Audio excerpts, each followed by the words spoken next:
Jesus is doing some teaching in the temple, and the authorities come up and ask him by what authority he is doing his teaching. And it begs the question, where does authority come from? Like, who gives someone authority to do X or Y? On what basis do they have that authority, and what is the power of that authority?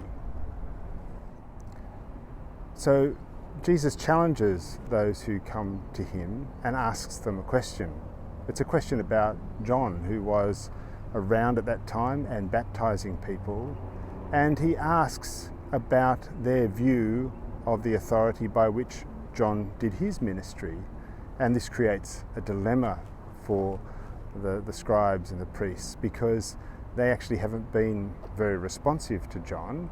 And so if they answer and say, well, we think that John is from God, then Jesus will say, well, why haven't you responded to him?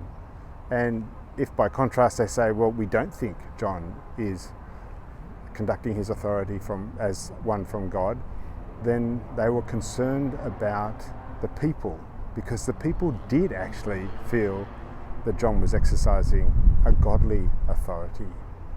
And that's interesting, because the chief priests and the scribes, who were the authority, didn't ascribe John with the same authority, and yet the people seemed to know something that the scribes and priests did not know. And so Jesus tells this little story about two brothers, and their father asks them both to come and help in the vineyard, and one says, yes, I'll come and help, and doesn't. Later he gets tired or tied up with something, and he doesn't go and help his father. The other one says, no, I'm not going to, has a bit of a hissy fit, but later he thinks about it and goes, yeah, I probably should help my dad. And off he goes and helps. And at the end of the little story, Jesus says, which one did the will of the Father? Was it the one who said he was going to help but didn't? Or the one who said he wasn't going to help yet did? And we know the answer to that, don't we? Because the Father wanted the help. It was the one who actually gave the help that did the will of the Father. And this reveals something that is so penetrating. It's not what we say that our authority lies in, it's what we do. What we say reveals our ideology, what we wish was true, what we would hope to do, or this kind of thing, but the way we actually behave reveals our heart, because we enact what we truly believe.